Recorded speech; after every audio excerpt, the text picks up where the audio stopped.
नमस्कार. आजच्या video lecture पासून आपल्याला राज्यशास्त्र किंवा राज्यघटना या विषयाला सुरुवात करायची आहे. हा विषय जो आहे बघा, आपण पोलीस भरती ऑनलाईन बॅचेस सुरू केलेले आहेत आणि त्या ऑनलाईन बॅचेस आपण एक्सलन्स MPSC योगेश शिलार या ऍप्लिकेशनवर सुरू केलेल्या आहेत. त्याचे काही सुरुवातीचे लेक्चर्स युट्यूबवरती पण असतील आणि ऍप्लिकेशनवरती पण असतील.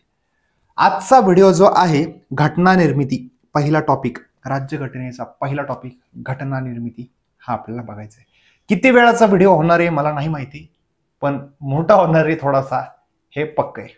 पण पुढच्या सगळ्या व्हिडिओंचा बेस, पुढच्या सगळ्या सिलेबसचा बेस आजचा व्हिडिओ असणार आहे. त्यामुळं आजचा व्हिडिओ जर व्यवस्थित समजून घेतला तर तुम्हाला राज्यघटना व्यवस्थित समजणार आहे. त्यामुळं पहिल्यांदाच सगळ्यांना सूचना देतो, तुम्ही जर आत्ता व्हिडिओ बघणार असाल तरच इथनं पुढचा व्हिडिओ कंटिन्यू करा, शेवटपर्यंत व्हिडिओ बघायचा आहे. किंवा आत्ता लगेच वेळ नसेल तर तुम्ही जेव्हा कधी मोकळे असाल त्यावेळेस त्याच टायमिंगला व्हिडिओ स्टार्ट केला की शेवटपर्यंत व्हिडिओ बघायचा आहे. व्हिडिओ खूप महत्वाचा होणार आहे आणि खूप सारे प्रश्न पण पोलीस भरतीला विचारले जातात. त्या प्रश्नांचा पण डिस्कशन मी या लेक्चरमध्ये घेतलेलं आहे. ठीक आहे, जास्त वेळ नाही घालवत, डायरेक्ट आपल्या पहिल्या पॉइंटला सुरुवात करतो. ही आपली ऑनलाईन बॅचची, पोलीस भरती ऑनलाईन बॅचची टीम आहे, त्यांचा एक्सपिरियन्स वगैरे दिलेला आहे, तुम्ही वाचून घेऊ शकता.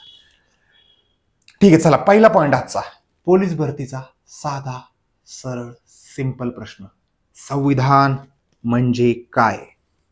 म्हणजेच राज्यघटना. संविधान म्हणजेच काय? राज्यघटना. संविधान म्हणजेच राज्यघटना हा प्रश्न 2023च्या पोलीस भरतीला विचारला. एवढा साधा सिंपल प्रश्न. ठीक आहे, चला अजून एक व्याख्या देतो, पुस्तकी व्याख्या. देश चालवण्यासाठीचा मूलभूत कायदा म्हणजेच संविधान होय. संविधान म्हणजे काय? देश चालवायचा ना, पूर्ण भारत देश आपल्याला चालवायचा आहे, तर तो भारत देश चालवण्यासाठीचा जो बेसिक कायदा आहे त्याला म्हणायचं संविधान. आपल्या एकदम बोली भाषेत बघा, मला विद्यार्थी जास्त करून ओळखतात ते मुलांच्या भाषेत मी त्यांना समजून सांगतो, त्यासाठी मुलं ओळखतात. सेम त्याच प्रकारे हा पण विषय आपण मुलांच्या भाषेत, विद्यार्थ्यांच्या भाषेमध्ये समजून सांगण्याचा प्रयत्न करणार आहे. त्यातलं पहिलं उदाहरण, संविधान. तुमच्या घरात संविधान आहे का? 100% आहे. ते कसं ते सांगतो मी तुम्हाला. माझ्या घरात संविधान आहे का? 100% आहे. भारताचं संविधान नाही म्हणत आम्ही, तुमच्या घराचं संविधान, माझ्या घराचं संविधान. संविधान म्हणजेच काय? आता तुमचं उदाहरण सांगतो, चला. तुमचं पण नाही घेत उदाहरण, माझं पण नाही घेत, एक उदाहरण बाहेरचं घेऊ. एक फॅमिली आहे, फॅमिलीमध्ये एक मुलगा आहे आणि 2 मुली आहेत बघ, म्हणजे त्यांना नवरा बायकोंना.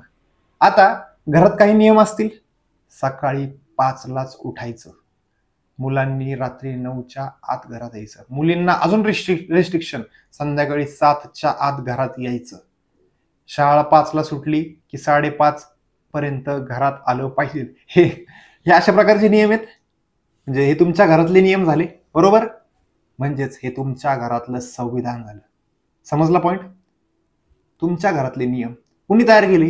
तुमच्या मोठ्या लोकांनी. म्हणजेच कोण? तुमच्या घरातले आजी आजोबा असतील किंवा आई वडील असतील, त्यांनी हे संविधान तयार केलं, बरोबर? तुमच्या घरातलं संविधान. मग सेम तसंच आपल्याला आपला देश चालवायचा आहे, तर चालवण्यासाठी काहीतरी नियम पाहिजे ना. मग तेच नियम म्हणजेच काय? संविधान. संविधान म्हणजे काय? एकदम बेसिक, एकदम बोली भाषेत, एकदम चौकातल्या भाषेत किंवा लहान मुलांच्या भाषेत मी तुम्हाला ही व्याख्या सांगितलेली. समजलं असेल अशी अपेक्षा करतो आणि आता पुढचा पॉइंट घेतो. ठीक आहे, राज्यघटनेची मूलभूत संरचना केशवानंद भारती खटल्यात सांगण्यात आली. मूलभूत संरचना. आता तेच उदाहरण थोडंसं कंटिन्यू करतो की मूलभूत संरचना म्हणजे काय? तुमच्या घरात वडिलांनी एक नियम घालून दिला असं समजा की कितीही काही झालं तरी रात्री 11च्या नंतर घरात यायचं नाही. म्हणजे घरात यायचं नाही म्हणजे बाहेरच राहायचं असं नाही, 11च्या आधीच घरी यायचं. हा नियम बदलणारच नाही कोणाला, हा फिक्स असाच राहणार आहे.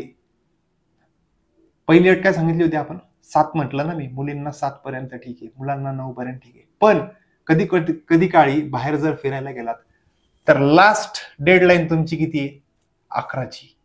11च्या पुढे नाही यायचं, म्हणजे 11च्या आतच यायचं. हा नियम बदलणार आहे का? कधीच बदलणार नाही.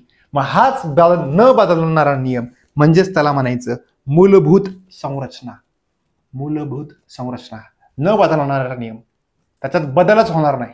असा नियम, त्याला म्हणायचं मूलभूत संरचना. मग आपल्या राज्यघटनेमध्ये सुद्धा असे काही काही नियम आहेत, अशी काही कलम आहेत, त्याला म्हणायचंय की मूलभूत संरचना. समजला असेल पॉइंट? बघा परत परत मी तेच इंडिकेशन देतोय, परत तेच सांगतोय मी तुम्हाला की तुम्ही व्हिडिओ प्ले केलेला आहे. संविधान जर व्यवस्थित समजून घ्यायचं असेल तर शेवटपर्यंत व्हिडिओ बघायचा आहे. प्रश्न जिथं आलेले असणार आहेत ते प्रश्न मी तुम्हाला इथं सांगणारच आहे की प्रश्न आलेले आहेत. काय लक्षात ठेवायचे, काही नाही लक्षात ठेवायचं, हे सुद्धा मी इथं सांगणार आहे. पहिलंच लेक्चर फक्त थोडंसं मोठं होईल, पुढचे लेक्चर थोडेसे छोटे छोटे असणार आहेत. ठीक आहे. तुमच्या घरातला एक बेसिक नियम, त्याला म्हणायचं मूलभूत संरचना. मग राज्यघटनेत पण काही नियम, काही कलम अशी आहेत ती बेसिक आहेत, म्हणजेच बेसिक स्ट्रक्चर म्हणजेच मूलभूत संरचना आहेत, ते बदलू शकत नाहीत. आणि हे मूलभूत संरचना हे कुठल्या केसमध्ये सांगितलं, हा पण प्रश्न 2023 ला विचारला. तर हा प्रश्न 2023 ला विचारला, उत्तर काय दिलेलं आहे? केशवानंद भारती खटला. केशवानंद भारती खटला या खटल्यात भारतीय राज्यघटनेची मूलभूत संरचना सांगितलेली आहे, जे कधीच बदलू शकत नाही नियम असे. बघा मी आत्ता सुद्धा छाटी ठोकपणे सांगतो की मी ज्या भाषेत तुम्हाला हे समजून सांगितले ना, संविधान म्हणजे काय, मूलभूत संरचना म्हणजे काय, ज्या भाषेत मी तुम्हाला, आणि मला तुमचे चेहरे दिसत नाही, एक्सप्रेशन दिसत नाही, पण मी तरी सुद्धा छाती ठोकपणे सांगतो की तुम्हाला समजलेलंच असणार आहे मी काय सांगितलेलं इथे या ठिकाणी. संविधान म्हणजे काय, बेसिक स्ट्रक्चर म्हणजे काय, म्हणजेच मूलभूत संरचना म्हणजे काय, हे मी तुमच्या घरातल्या उदाहरणावरून सांगितलं, तुम्हाला समजलेलंच असणार आहे. ठीक आहे. आता ऍक्च्युअल मध्ये संविधान तयार करायचं होतं. आता स्टार्ट कुठं झाली आपल्याला तिथून बघायला लागतं. म्हणजेच आपल्याला एकदम सुरुवातीपासून संविधान शब्द जिथून आला तिथून संविधानाचा म्हणजे अभ्यास करायला स्टार्ट करावी लागते. आता भारतासाठी संविधान सभेची मागणी कोणी कोणी केली? संविधान कधी आले आपल्याला? 26 जानेवारी 1950 ला लागू झालं, बरोबर. 26 जानेवारी 1950 ला लागू झालं. त्याच्या आधी संविधान होतं का भारतात? नव्हतं. भारत देश चालवायचा यासाठीचा नियम भारतात होता का? होता. 1935च्या कायद्याचा होता, पण तो ब्रिटिशांनी तयार केला होता. तो त्यांच्या सोयीसाठी होता. आपल्याला आपल्या सोयीनुसार, आपल्या धर्मानुसार, आपल्या परंपरांनुसार आपल्याला नियम बनवायचे होते. मग आपलं संविधान असणं गरजेचं होतं, बरोबर आहे. त्यांचं संविधान नाही, म्हणजेच ब्रिटिशांचं संविधान नाही. ब्रिटिशांनी भारतासाठी संविधान तर नव्हतं केलं, पण 1935चा कायदा होता, त्याच्यानुसार देश चालत होता. ठीक आहे. मग आता भारतासाठी संविधान सभेची मागणी सर्वप्रथम महात्मा गांधी यांनी केली होती 1922 ला. 1922 ला एका रिपोर्टरला त्यांनी इंटरव्ह्यू दिला होता. त्या इंटरव्ह्यू मध्ये संविधान शब्द नाही वापरला, पण त्याच प्रकारची एक संस्था असावी आणि घटना तयार करावी असं त्यांनी त्याच्यामध्ये म्हटलं होतं. म्हणजे स्पष्ट उल्लेख न करता अशा सभेची मागणी केली होती. सभा म्हणजेच काय? संविधान सभा. संविधान सभा म्हणजे त्याच्यामध्ये काहीतरी सदस्य असतील आणि ते नियम तयार करतील, म्हणजेच घटना तयार करतील, त्याला म्हणायचं संविधान सभा. सर्वप्रथम मागणी कोणी केली? महात्मा गांधी. कधी केली? 1922 ला केली. ठीक आहे. दुसरा पॉईंट, 1934 ला भारतासाठी संविधान सभेची कल्पना सर्वप्रथम मानवेंद्रनाथ रॉय यांनी केली होती. मानवेंद्रनाथ रॉय. संविधान सभा हा शब्द पहिल्यांदा कोणी वापरला? तर मानवेंद्रनाथ रॉय यांनी वापरला होता. लक्षात ठेवायचे. 1934 मानवेंद्रनाथ रॉय. महात्मा गांधींनी संविधान सभा हा शब्द उल्लेख केलेला नव्हता. ठीक आहे. 1935 ला मग काँग्रेसचे जे काही अधिवेशन व्हायचे ना, दरवर्षी एक अधिवेशन व्हायचं. मग त्यातलं 1935चं अधिवेशन पाटणाला झालं होतं. पाटणा जी आता बिहारची राजधानी आहे, पाटणा, त्या ठिकाणी काँग्रेसने संविधान सभेची मागणी केली. पाटणा अधिवेशनामध्ये भारतीय संविधान कधी आले? 1950 ला. आणि आपण त्याच्या आधीची घटना म्हणजे संविधानाची स्टार्ट कुठून झाली तिथून अभ्यासाला स्टार्ट केलेली आहे. ठीक आहे. पुढचा पॉईंट, 1938 ला पंडित जवाहरलाल नेहरू यांनी संविधान सभेची मागणी केली होती. कधी? 1938 ला.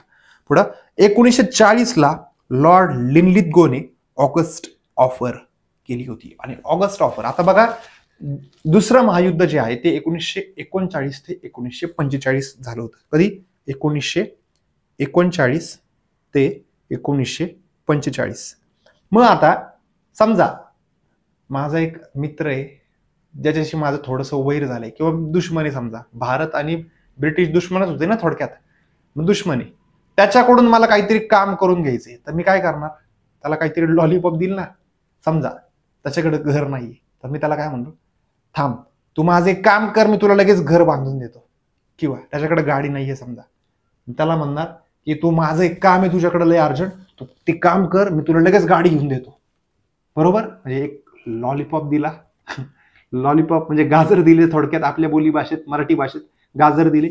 सेम तसंच 1939 ते 45 दुसरं महायुद्ध सुरू झालं होतं आणि इथपर्यंत बघितलं आपण, भारत काय करतोय, संविधान सभेची मागणी करतोय 1938 पर्यंत. आता ब्रिटिश म्हणले आपण काय करू, आपल्याला भारतीयांचं सैन्य वापरायचंय, पण ते पाठवत नाहीयेत. मग आपण त्यांना एक लॉलीपॉप देऊ, म्हणजेच गाजर देऊ. कोण म्हणते, हे ब्रिटिश म्हणतायत. आपण त्यांना एक गाजर देऊ. मग गाजर देऊ म्हणजेच काय, तुमचं संविधान तुम्ही तयार कराल, हे गाजर दिलं कुणी, ब्रिटिशांनी. मग ते कोणी दिलं, ऑगस्ट ऑफरने दिलं. कोणी ऑगस्ट ऑफर मध्ये कोण आलतं, लॉर्ड लिनलिथगो आला होता. कोण आला होता, लॉर्ड लिनलिथगो. लक्षात ठेवायचं, 1940 लॉर्ड लिनलिथगो भारतामध्ये आला होता. त्याने ऑगस्ट ऑफर दिली आणि काय म्हटला, मुख्यतः भारतीयांनी तयार केलेली असेल. राज्यघटना जी असेल ती मुख्यतः, शब्द कसे वापरले बघा, ब्रिटिश किती हुशार होते. मुख्यतः भारतीय बनवतील. मुख्यतः याचा अर्थ काय झाला, त्याच्यामध्ये ब्रिटिश पण असणार, पण मुख्यतः भारतीय बनवतील. जर ब्रिटिश जर त्याच्यात आले तर कसं रे मुख्यतः आपण बनवणार, अजिबात नाही बनवणार, तेच बनवणार. म्हणजे कसा लॉलीपॉप दिला, कसा गाजर दिलं तुम्हाला कळलं असेल. आणि त्याच्यानंतर भारताने काय ऍक्सेप्ट नाही केलेलं, पण तरी सुद्धा आपण आपलं सैन्य दुसऱ्या महायुद्धात पाठवलं होतं. ठीक आहे. त्याच्यानंतर आला 1942 क्रिप्स. कोणाला, क्रिप्स मिशन आलं. आता क्रिप्स मिशन मध्ये इथं मुख्यतः लिहिलं होतं, आता शब्द काय वापरला, पूर्णतः. सगळे तुमचेच भारतीय लोक असतील आणि तुम्हीच तुमची राज्यघटना, तुमचे नियम तुम्हीच तयार करा. तुमचा देश कसा चालवायचा आहे ना, हे तुम्ही तुमचं ठरवा. हे कधी ठरवलं, 1942 क्रिप्स मिशन मध्ये ठरवलं, पूर्णतः भारतीयांद्वारे. हा MPSC ला खूप वेळा विचारलेले प्रश्न. मुख्यतः भारतीयांनी कोण म्हटलं, 1940 लॉर्ड लिनलिथगो ऑगस्ट ऑफर मध्ये. तुम्हाला प्रश्न एवढाच विचारलाय, ऑगस्ट ऑफर कधीचा आहे, 1940 आहे. ऑगस्ट ऑफर कधीची, 1940 ची. एवढं तुम्हाला पोलीस भरतीला विचारलेलं आहे. ठीक आहे. आता क्रिप्स वरनं मी कम्प्लीटचा सी लक्षात ठेवतो, क्रिप्स कम्प्लीट, आणि क्रिप्सचा पण सी लक्षात ठेवतो. मग सी दोन्हीकडे आलेला आहे. कम्प्लीट म्हणजे पूर्णतः, आणि क्रिप्स मधला पण सी लक्षात ठेवला की दोन्ही तिथं मॅच होऊन जाते. 1942 क्रिप्स मिशन आलं होतं. हा पोलीस भरतीचा प्रश्न आहे. क्रिप्स मिशन भारतात कधी आलं, 1942 आलं. लक्षात ठेवायचंय, क्रिप्स मिशन भारतात कधी आलं, 42 आलं. ठीक आहे. पुढचा पॉइंट, क्रिप्स काय म्हटला, पूर्णतः भारतीयांद्वारे बनवली जाईल. थोडासा क्लिअर करतो आणि पुढचा पॉइंट घेतो. 1946 45 युद्ध संपलं आणि 42 त्यांनी शब्द दिला होता की तुम्ही तुमची राज्यघटना तयार कराल. मग ती कशी तयार करायची, सभा कशी तयार करायची, तुमच्या इथं सदस्य कसे निवडायचे, कोण सदस्य त्याच्यामध्ये येणार, कोण सदस्य ते नियम तयार करणार, यासाठी 1946 कॅबिनेट मिशन पाठवलं भारतामध्ये. कुणी पाठवलं, ब्रिटिशांनी भारतामध्ये पाठवलं. बघा, ही जी काय स्टोरी सांगतोय ना, ही स्टोरी शेवटपर्यंत नीट समजून घ्या. व्हिडिओ जे आहे तो शेवटपर्यंत सलग व्हिडिओ बघायचा आहे, मध्येच व्हिडिओ सोडू नका. खूप महत्वाचा पॉइंट आहे. पुढच्या सगळ्या व्हिडिओंचा बेस जो आहे ना, तो हा एकच व्हिडिओ असणार आहे. ठीक आहे. कॅबिनेट मिशन कधी आलं, 1946 तुम्हाला हाच प्रश्न विचारलाय, कॅबिनेट मिशन भारतात कधी आलं, तर 1946 आलेलं होतं. कधी, 1946. लक्षात ठेवायचे. आता 1946 कॅबिनेट मिशन आलं आणि प्रत्यक्ष संविधान सभेची निर्मिती झाली. स्टार्ट कुठून केली आपण, 1922 महात्मा गांधींनी मागणी केली होती. 22, 32, 42 आणि 46 म्हणजे किती वर्ष उलाटले, जवळपास 24 वर्षाच्या नंतर महात्मा गांधींनी जी पहिली मागणी केली, त्याच्यानंतर जवळपास 24 वर्षानंतर भारताला संविधान सभा भेटली. बघा, संविधान सभा म्हणजे काय, देश चालवण्यासाठी. समजा तुम्ही तुमचं नवीन घरी शिफ्ट झालेला आहात, तुमची जॉईंट फॅमिली आहे, 2 गावाकडनं एक फॅमिली आली आहे आणि मोठ्या घरात राहायला गेलेली आहे. आणि पहिल्याच दिवशी तुमच्या घरात तुम्ही सगळे एकत्र बसला आणि तुमचं घर कसं चालवायचं हे तुम्ही ठरवायला बसलाय. सकाळी कोण कितीला येणार, आवरणार कोण, कोण कुठली कामं करणार, स्वयंपाक कोण करणार, फरशी कोण पुसणार, हे सगळं तुम्ही ठरवायला बसलेले आहात सगळे पहिल्याच दिवशी घरात. म्हणजे तुमच्या घराचं संविधान म्हणजे तुमच्या घराचे नियम बनवण्यासाठी तुम्ही एकत्र बसला. कोण कोण बसलं? तुमच्या घरातले सगळे सदस्य बसले. सेम तसंच आता देश चालवायचा आहे, मग देशाचे नियम बनवायचे म्हणजे संविधान बनवायचे. मग ते कोण कोण बनवणार? ते सदस्य जे आहेत ते सदस्य कसे निवडायचे ते ठरवण्यासाठी कुणाला पाठवलं होतं? कॅबिनेट मिशनला. कॅबिनेट मिशनमध्ये एकूण 3 सदस्य होते. किती सदस्य होते? 3 सदस्य. म्हणून त्याला त्रिमंत्री, 3 होते म्हणून त्रिमंत्री योजना असे म्हटले जाते. काय म्हणतात? त्रिमंत्री योजना असे म्हटले जाते. ठीक आहे. कॅबिनेट मिशनची स्थापना कधी झाली होती? तर 1946ला. खूप वेळा पोलीस भरतीला विचारलेला आहे प्रश्न. कॅबिनेट मिशनची स्थापना 1946. त्रिमंत्री योजनेची स्थापना 1946. 45ला युद्ध संपलेले आहे बघा. आणि क्रिप्स म्हणजे पूर्णतः भारतीयांनी राज्यघटना तयार केली जाईल 1942ला. त्यांनी शब्द दिला होता आपल्याला की युद्ध संपलं की लगेच तुमची घटना आपण तयार करायला घेऊ. 45ला युद्ध संपलं आणि 46ला लगेच कॅबिनेट मिशन भारतात पाठवलं. म्हणजे त्यांनी त्यांचा शब्द पूर्ण केला होता. ठीक आहे.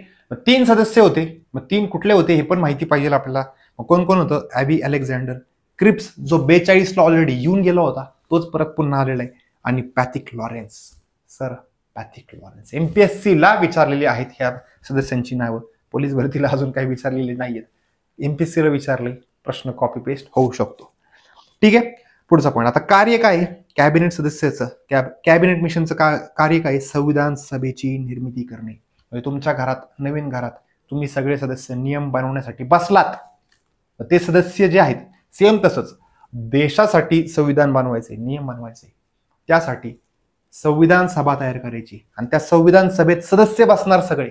ते सदस्य कसे निवडायचे म्हणजे संविधान सभेची निर्मिती कशी करायची हे कोण ठरवणार?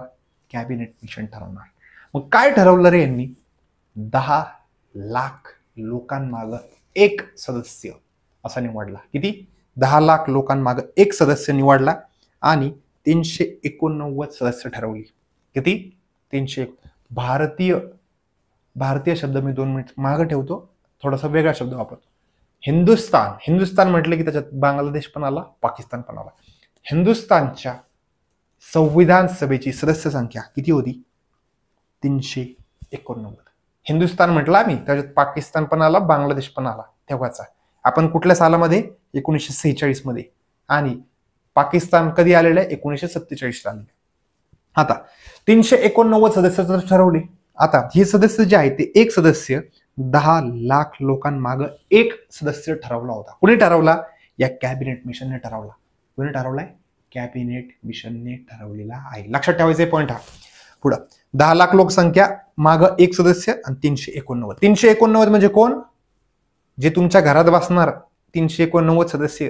आणि घर कसं चालवायचं हे नियम ठरवण्यासाठी किंवा नियम बनवण्यासाठी जे सदस्य निवडलेले आहेत ते म्हणजे कोण? 389. मी तुमच्या घराचं उदाहरण दिलं. फक्त घर काढून तिथं काय टाकायचे आता? भारत. बस. परत एकदा मित्रांनो सांगतो, ज्यावेळेस मी ज्या क्लासेसमध्ये शिकलो ना राज्यघटना वगैरे, मी पण एवढ्या बेसिक शब्दात शिकलेलं नव्हता. मला ज्यांनी शिकवलं त्यांनी पण एवढ्या बेसिक शब्दात शिकवलं.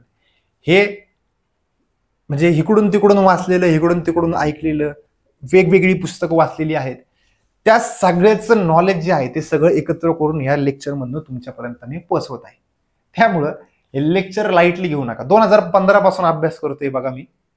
15 पासून किती पुस्तकं वाचली असतील, काय काय वाचलं असेल तुम्हीच विचार करा. आणि हे सगळं या सगळ्या गोष्टीतून, सगळ्या नॉलेजमधून पोलीस भरतीला काय महत्वाचं आहे हे तुम्हाला बरोबर असं गाळणीतनं कसं गाळून जे महत्वाचं आहे तेवढं काढून घेतो आपण.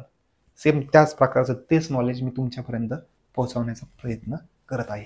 ठीक आहे. लेक्चर स्टार्ट केलेले तुम्ही इथपर्यंत आलेला आहेत. लेक्चर शेवटपर्यंत बघितल्याशिवाय उठायचं नाहीये. खूप महत्वाचे पॉईंट्स पुढे येणार आहेत. पोलीस भरतीला पहिल्याच टॉपिकवरती खूप सारे प्रश्न विचारतात.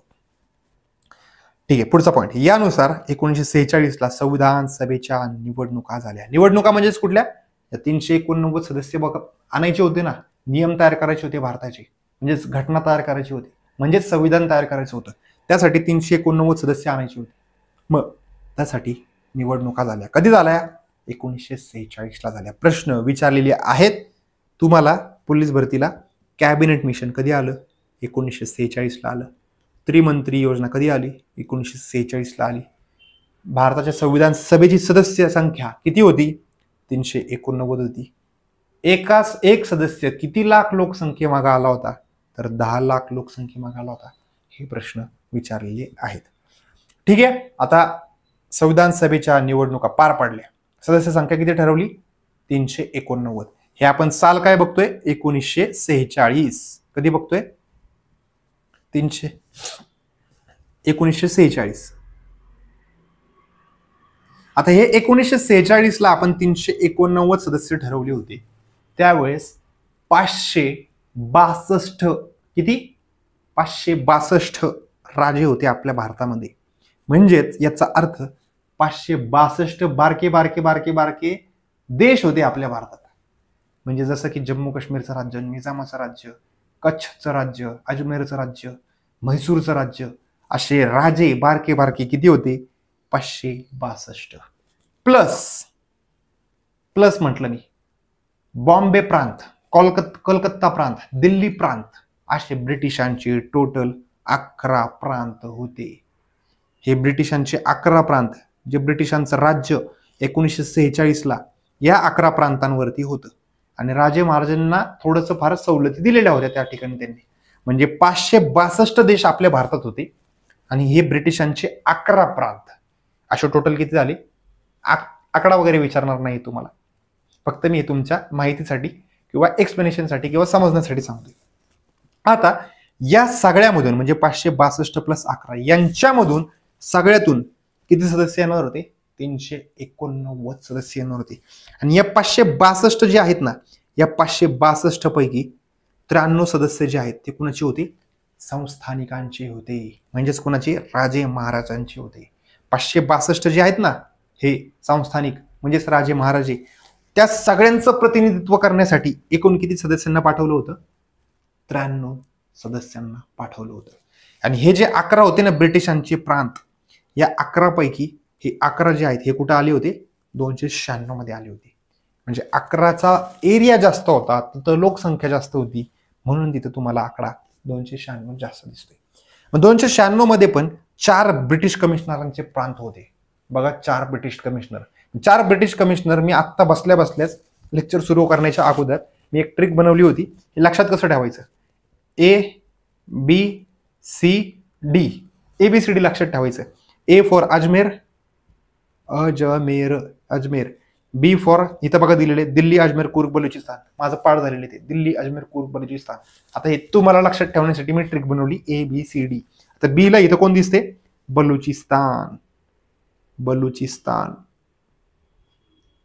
Balochistan. C for actually K येतो. आता क ला K पण वापरतात आणि C पण वापरतात बऱ्याच ठिकाणी, म्हणून मी इथं कुर्ग लिहितो, कुर्ग. आणि D फॉर दिल्ली. 4 कमिशनरांचे प्रांत लक्षात ठेवायला सोपं आहे. ABCD लक्षात ठेवायचं फक्त. ABCD अजमेर, बलुचिस्तान, कुर्ग, दिल्ली. अजमेर, बलुचिस्तान, कुर्ग, दिल्ली. ABCD बस. आता हे 4 झाले. आता ब्रिटिश प्रांत जे आहेत त्याच्यामध्ये 292 या ठिकाणी ऍक्च्युअल मध्ये निवडणुका झाल्या होत्या. राजे महाराजांनी तर डायरेक्ट राजा म्हटला, ए तू माझा विश्वास होय, जा संविधान सभेत जा, मी तुझी नियुक्ती केली. म्हणजे नियुक्ती झाली, डायरेक्ट नियुक्ती केली. आणि तिथं आपल्या राज्याच्या नियमानुसार किंवा सोयीनुसार तिथं जाऊन तू नियम बनव, असं राजांनी डायरेक्ट काय केलेलं आहे? नियुक्ती केली. या 93 ची डायरेक्ट नियुक्ती झाली किंवा नेमणूक झाली, नियुक्ती झाली होती. आणि हे 292 जे आहेत ना, इथं ऍक्च्युली इलेक्शन्स झाले होते. इलेक्शन किंवा हे 4 पण ह्याच्यामध्ये पण इलेक्शन झाली किंवा 296 लिहितं चला, 296 वरती ऍक्च्युअल मध्ये इलेक्शन झाले होते. 296 वरती इलेक्शन झाले होते आणि हे 93 लोकांना डायरेक्ट नेमलं होतं. आता बघा, 389 लोक एकत्र येणार, सभेत बसणार, भारत कसा चालवायचा या संदर्भात नियम बनवणार. मग ते नियम बनवणार म्हणजेच काय बनवणार? संविधान बनवणार, घटना बनवणार, भारताची घटना बनवणार. ठीक आहे, सदस्य संख्या कळली असेल आपल्याला. पॉइंट हा विचारलेला आहे खूप वेळा आणि हा एक पॉइंट लक्षात ठेवायला लागतो. किंवा हे पण पॉइंट्स बरेच महत्वाचे, 296, 93 आणि 292 ब्रिटिश फ्रान्स. सगळेच आकडे तसे बघायला गेलं तर महत्वाचेच आहेत, कारण की हे डेड मटेरियल, ह्याच्यात काही चेंजेस होणार नाहीयेत. हे कुठेतरी तक्ता तुम्ही लिहून ठेवा आणि चिटकून ठेवा. 4-5 दिवस जरी तुमच्या टेबलवर चिटकून ठेवला ना तुम्ही, हा तक्ता तुमचा पाठ होऊन जाईल. आपण कोणत्या सालात आहे आता? 1946 मध्ये आहे. ठीक आहे, निवडणुका झाल्या, निवडणुका पार पडल्या. घटनाक्रमानुसार येतोय आम्ही. संविधान बनवायची 1922 पासून स्टार्ट केलेले मी. महात्मा गांधींनी संविधान सभेची मागणी केली 1922ला. 1946ला कॅबिनेट मिशन आलं. कॅबिनेट मिशननी निवडणुका घेतल्या 1946ला. किती सदस्य निवडले? 389 सदस्य निवडले. आता 389 पैकी 296 वरती निवडणुका झाल्या. आता त्या 296 पैकी निकाल लागला. काँग्रेसनी 208 जागा जिंकल्या, म्हणजे पंडित नेहरू आणि त्यांच्या पक्षांनी एकूण 208 जागा जिंकल्या. मुस्लिम लीग जी आहे ते मुस्लिम लीगने 73 जागा जिंकल्या. किती? 73 जागा जिंकल्या. अपेक्षेपेक्षा खूप कमी जागा जिंकल्या त्यांनी. अजून फाळणी झालेली आहे का बघा? भारताची फाळणी झाली आहे का? नाही झालेली. मुस्लिम लीग भारतामध्ये संविधान सभेत निवडणुका घेतल्या, त्यांनी भाग घेतला, निवडून आले. किती जण आले निवडून? फक्त 73 सदस्य निवडून आले. आणि 73 सदस्य निवडून आल्याच्या नंतर मोहम्मद अली जिना यांना काय वाटलं असेल तुम्ही विचार करा. 208 काँग्रेसचे निवडून आले, त्याच्या निम्मा आकडा पण नाहीये माझा. म्हणजे या देशात माझं स्थान टिकेल का, अशी एक भावना त्यांच्या मनात निर्माण होईल. आणि तसंच झालं. आणि इथून पुढच्या काळात त्यांनी पाकिस्तानची मागणी करायला कंटिन्युअसली स्टार्टिंग केली. आधीपासूनच करत होते, पण या आकड्यावरून तर अजूनच स्पष्ट झालं त्यांच्या मनात की नाही, पाकिस्तान तर पाहिजे, म्हणजे आता फाळणी तर करावी लागणार आहे. ठीक आहे, 208 काँग्रेस, 73 मुस्लिम लीग, आता 7 जे आहेत ते इतर पक्ष. याला एक सदस्य, याचा एक सदस्य, याचा एक सदस्य, याचा एक सदस्य, याचा एक सदस्य, याचा एक. आता पोलीस भरतीला ते एक एक पक्ष विचारलेला नाहीये. कुठला पक्ष काय? MPSCला विचारले. ते माझं पाठ आहे बघा. आता युनियनिस्ट पार्टी, युनियनिस्ट मुस्लिम, युनियनिस्ट शेड्यूल कास्ट फेडरेशन, कृषक प्रजा पार्टी, कम्युनिस्ट, बस, आणि शीख शेवटपर्यंत. 7 पक्ष असे ज्यांचा एक एक सदस्य निवडून आला होता. 7. अपक्ष किती? 8. हा आकडा विचारतात. अपक्ष किती आले होते निवडून? तर 8 सदस्य होते जे अपक्ष निवडून आले होते. ठीक आहे, यातला आकडा विचारला कुठलाच नाहीये तुम्हाला. पोलीस भरतीला हा विचारला फक्त, इकडचा कुठलाच विचारलेला नाहीये. अपक्ष किती निवडून आले? 7 निवडून आले. लक्षात ठेवायचं असेल तर हे पण लक्षात ठेवू शकता बघा. युनियनिस्ट, युनियनिस्ट, युनियनिस्ट, हे मी 3 शब्द एकत्र केले. युनियनिस्ट पार्टी, युनियनिस्ट मुस्लिम, युनियनिस्ट शेड्यूल कास्ट.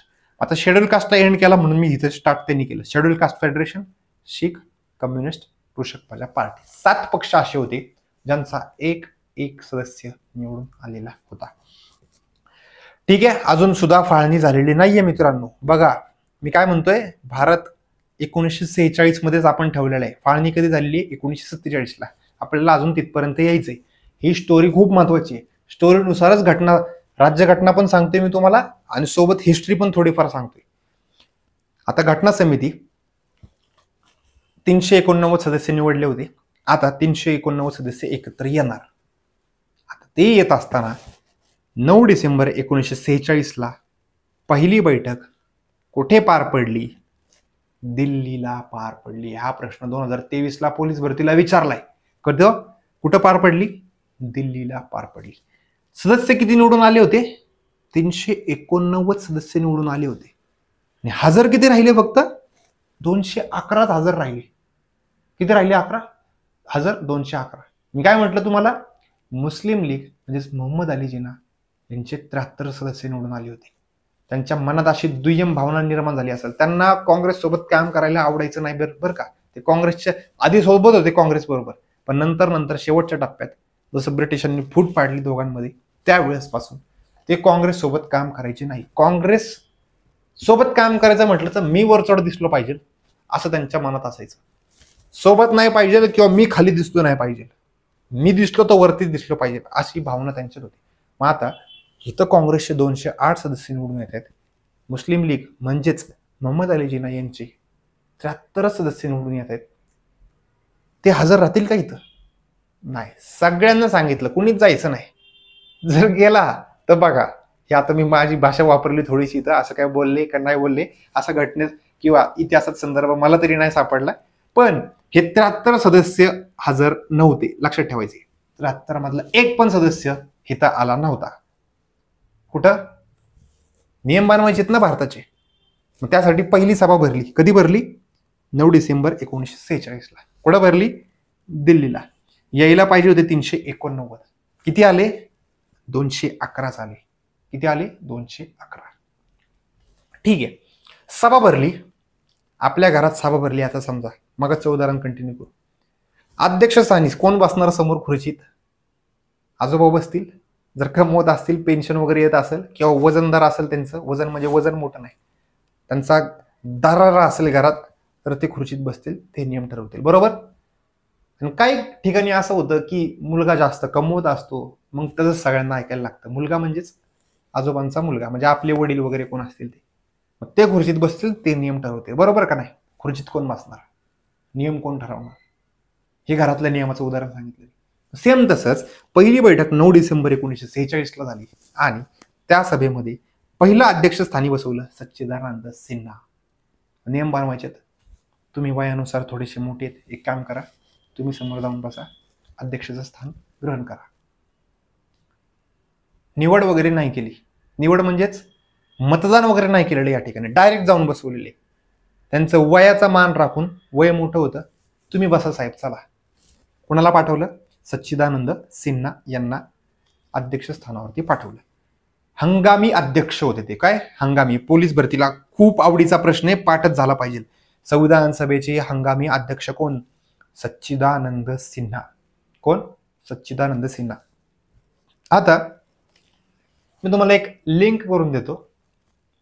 हे कसं हंगामी अध्यक्ष आणि सिन्हा कसं लक्षात ठेवायचं.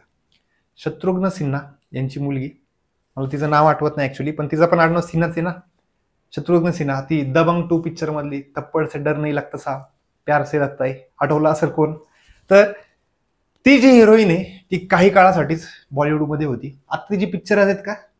येतच नाहीयेत. म्हणजे हंगामासाठी, ती काही हंगामासाठीच आली. मी लिंक करण्यासाठी सांगते, कन्फ्युजनचा पार्ट नको. म्हणजे तुम्हाला एक्झॅक्ट ते क्लिअर कट आठवून जाईल की हंगामी अध्यक्ष म्हटलं की सिन्हा आठवलं पाहिजे तुम्हाला. हंगामी अध्यक्ष म्हटलं की सिन्हा आठवलं पाहिजे. ठीक आहे. हंगामी उपाध्यक्ष कोण होते? तर फ्रँक अँथनी होते. कोण होते? फ्रँक अँथनी होते हंगामी उपाध्यक्ष. हंगामी अध्यक्ष कोण? सच्चिदानंद सिन्हा. हा प्रश्न पोलीस भरतीला खूप वेळा विचारलेला आहे, पाठ झाला पाहिजे. मी जेवढे स्टार काढल इथं तेवढे स्टार इथं कमीच आहेत, कमीच. खूप वेळा विचारलाय. हंगामी उपाध्यक्ष कोण? Frank Anthony. ठीक आहे. पहिली बैठक पार पडली. कधी झाली? 9 डिसेंबर 1946 ला. कुठे पार पडली? दिल्लीला, टाउन हॉल. दिल्लीमध्ये एक टाउन हॉल म्हणून तिथं पार पडली. ठीक आहे. दिल्लीचा प्रश्न विचारलाय, सालाचा प्रश्न विचारलाय, हंगामी अध्यक्षाचा प्रश्न विचारलाय. खूप वेळा विचारलाय, लक्षात ठेवायचंय. पुढं 11 डिसेंबर 1946 ला दुसरी बैठक पार पडली. कितवी? दुसरी बैठक पार पडली. आता समोर सच्चिदानंद सिन्हा बसलेले आहेत अध्यक्षस्थानावरती नियम बनवण्यासाठी, आणि त्यांनी पहिला प्रस्ताव मांडला की चला अध्यक्ष म्हणून कुणाला बनवायचं आहे. अध्यक्ष कुणाला बनवायचं? तर परमनंट अध्यक्ष म्हणून राजेंद्र प्रसाद, म्हणजेच अध्यक्ष म्हणून कुणाची निवड केली? आता राजेंद्र प्रसाद. आता निवडणूक केली, कोणाला बसवलं? राजेंद्र प्रसाद यांना बसवलं. लक्षात ठेवायचंय, हा पण पोलीस भरतीचा आवडीचा प्रश्न खूप म्हणजे खूप वेळा विचारलाय. परत एकदा सांगतो, मारल तेवढे स्टार इथं कमीच आहेत, पाठच झालं पाहिजे. 11 डिसेंबर 1946 ला कोण संविधान सभेचा अध्यक्ष बनलं? राजेंद्र प्रसाद. राजेंद्र प्रसाद भारताचे पहिले राष्ट्रपती. राजेंद्र प्रसाद भारताचे एकमेव दोन वेळा राष्ट्रपती बनणारी व्यक्ती राजेंद्र प्रसाद. लक्षात ठेवायचे, राजेंद्र प्रसाद भारतीय संविधान सभेचे परमनंट अध्यक्ष, किंवा फक्त अध्यक्ष शब्द वापरला तर राजेंद्र प्रसाद आलं पाहिजे. हंगामी शब्द आठवला की लगेच सिन्हा आठवलं पाहिजे. ती सिन्हा मला अजून सुद्धा डोळ्यासमोर, नाव डोळ्यासमोर आहे पण असं तोंडावरती येत नाहीये. ठीक आहे, चला जाऊ द्या, त्याच्याशी काही घेणं देणे. घटना समितीचे अध्यक्ष राजेंद्र प्रसाद. तुम्हाला विचारलाय प्रश्न, घटना समितीचे अध्यक्ष कोण? राजेंद्र प्रसाद. किंवा संविधान सभेचे अध्यक्ष कोण? राजेंद्र प्रसाद. अरे घटना समिती म्हणजे संविधान सभा, दोन्ही वेगळं नाहीये, सेमच आहे दोन्ही. मग काही शब्द वापरले त्यांनी, आपल्याला उत्तर तेच लिहायचंय. ठीक आहे. उपाध्यक्ष कोण? H.C. मुखर्जी. H.C. मुखर्जी. हा पण प्रश्न खूप वेळा विचारलेला आहे. सल्लागार B.N. राव. बघा मी 2015ला ज्यावेळेस अभ्यास सुरू केला ना, 15-16च्या दरम्यान, त्यावेळेस मला हे लक्षातच नाही राहायचं. हा पॉईंट मी विसरायचो बऱ्याच वेळा. त्यावेळेस एक ट्रिक केली, ती परमनंट लक्षात राहिली, अजून सुद्धा लक्षात आहे माझ्या. आपले मित्र आपल्याला काहीतरी आलतू फालतू सल्ला देतात आणि मी म्हणतो त्याला, काय राव सल्ला दिलास तू? काय म्हटलं मी? काय राव सल्ला दिलास तू? मग राव मधला रावाला काय राव सल्ला दिलास तू? आणि सल्लागार समिती, सल्लागार घटना समितीचे सल्लागार म्हणून कुणाची नेमणूक केली? B.N. राव. समजा आपल्या उदाहरणात बसू आपण की घरातले नियम बनवायचे. मग घरातले नियम बनवताना सभा भरलेली तिथं, आणि आपण काय केलं, शेजारच्या काकांना किंवा आपल्या सख्या काकांना किंवा आजोबांना वगैरे कसे नियम बनवायचे म्हणून आपण बोलवलं की काय काय कोण कोण कसं काम करणार घरातलं, त्यासाठी नियम बनवते आम्ही, या जरा तुम्ही पण मार्गदर्शन करा. सल्लागार. सेम तसंच सल्लागार घटना समितीसाठी कुणाला बनवलं? तर B.N. राव. काय राव सल्ला दिला असतो? तुम्हाला आता हसायला जरी आलं ना, तरी पेपरला हसायला नाही येणार. पेपरला डायरेक्ट उत्तरावरती गोळी मारणार तुम्ही. 3 ऑप्शन गेले उडत, जिथं उत्तर आहे ना तिथं डायरेक्ट उत्तराला गोळी मारणार तुम्ही. आत्ता बिंदास हसायचं. ट्रिक करताना हसायचाच विषय असतो. हसायचा म्हणजे ऍक्च्युली ते एन्जॉय करून शिकलात तुम्ही तर व्यवस्थित ते आत्मसात त्या ठिकाणी होणार आहे. ठीक आहे. 35 मिनिटाच्या आसपास व्हिडिओ ऑलरेडी झालेला आहे. परत एकदा सांगतो, व्हिडिओ तुम्ही बघायला स्टार्ट केली, शेवटपर्यंत व्हिडिओ बघायचा आहे, थांबवायचा नाही. पुढचा पॉईंट, 13 डिसेंबर 1946ला जवाहरलाल नेहरू यांनी उद्दिष्टांचा ठराव मांडला. काय मांडला सर? उद्दिष्टांचा ठराव. कसला जड शब्द वापरला, कळलं तर पाहिजे आम्हाला. काय मला पण नव्हतं सांगितलं रे कुणी, आजपर्यंत मला पण नव्हतं कुणी सांगितलं की उद्दिष्टांचा ठराव मांडला म्हणजे काय मांडला असेल रे नक्की पंडित नेहरूंनी. मला बी प्रश्न पडायचा असा स्टार्टिंगला, ज्यावेळेस 15-16ला अभ्यास आहे. पण मीच शोधून काढलं, त्यावेळेस मला ते कळालं की उद्दिष्टांचा ठराव म्हणजेच काय. भारत चालवायचा आहे, त्यासाठी जे आपण जे काही नियम बनवणार आहेत, मग ते नियम आतमध्ये बनवूयात आपण. पण कसले कसले नियम बनले पाहिजे अशी एक हेडिंग तर आली पाहिजे ना. म्हणजेच नागरिकत्वाचा नियम बनवला पाहिजे, मूलभूत हक्कांचे नियम बनवले पाहिजे, मार्गदर्शक तत्वांचे नियम बनवले पाहिजे. ही हेडिंग तर आली पाहिजे ना. ही हेडिंग म्हणजेच काय? उद्दिष्टांचा ठराव. काय? उद्दिष्टांचा ठराव. किंवा भारताचा सरनामा जो आहे, त्या सरनाम्यामध्ये सगळ्या गोष्टी आहेत. आपल्या संविधानाचा सारांश किंवा संविधानात काय आहे हे कुठं सांगितलं जातं? सरनाम्यात सांगितलं जातं. सरनामा म्हणजेच उद्दिष्टांचा ठराव, त्या ठिकाणी तो मांडला होता. कुणी मांडला? जवाहरलाल नेहरू. 3 तारखा सांगितलेल्या आहेत या स्लाइडमध्ये. तिन्हीच्या तिन्ही तारखा खूप महत्वाच्या आहेत. 9 डिसेंबर 1946ला पहिली बैठक भरली. हंगामी अध्यक्ष, हंगामी उपाध्यक्ष. हंगामी अध्यक्ष म्हटलं गेलं की सिन्हा. कोण? हंगामी अध्यक्ष म्हटलं की कोण? सिन्हा. ती हिरोईन आठवा पटकन कुठली. 11 डिसेंबर 1946ला दुसरी बैठक पार पडली आणि दुसऱ्या बैठकीला अध्यक्ष म्हणून कोण बनले? राजेंद्र प्रसाद. आणि 13 डिसेंबर 1946ला पंडित जवाहरलाल नेहरू यांनी उद्दिष्टांचा ठराव मांडला. आणि ज्यावेळेस त्यांनी ते भाषण केलं ना, त्यावेळेस भाषण सदस्य किती हजर आहेत तिथं? 211. किती? 211. आता तोच फोटो इथे घेतलाय बघा मी, उद्दिष्टांचा ठराव मांडतानाचा. पंडित जवाहरलाल नेहरू इथं दिल्लीच्या हॉलमध्ये, सेंट्रल हॉलमध्ये इथं बोलत आहेत आणि आपले हे 211 सदस्य इथं सर्कल करून बसलेले आहेत. 211तले इथं राजेंद्र प्रसाद बसले असतील अध्यक्षस्थानावरती. इथं पंडित जवाहरलाल नेहरू उभे आहेत, भाषण करतात. उद्दिष्टांचा ठराव मांडलाय. आणि भाषण संपल्याच्या नंतर तिथं काय म्हटले माहिती का ते? आता कायदा पास केला. आता समजा घरातला नियम बनवतोय आपण. घरात कुणीतरी प्रस्ताव मांडला की समजा अशी कामं आहे, ही कामं हा व्यक्ती करणार. ठीक आहे, नियम बनवला म्हणजे मांडला फक्त नियम.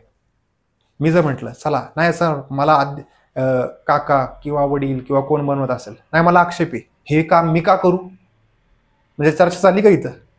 मग चर्चा करायलाच नको म्हणून नको म्हणजेच काय, पंडित जवाहरलाल नेहरू यांनी भाषण केलं आणि सांगितलं की मुस्लिम लीगचे 73 सदस्य इथं हजर नाहीयेत. हा आपण प्रस्ताव आता पास करू शकतो, मतदान घेऊन पास करू शकतो उद्दिष्टांच्या ठरावावरती, पण आत्ता पास करायला नको, आत्ता चर्चा करायला नको, आत्ता मतदान करायला नको. ज्यावेळेस मुस्लिम लीग सुद्धा येईल ना इथं, त्यावेळेस आपण इथं काय करू, पास करून टाकू.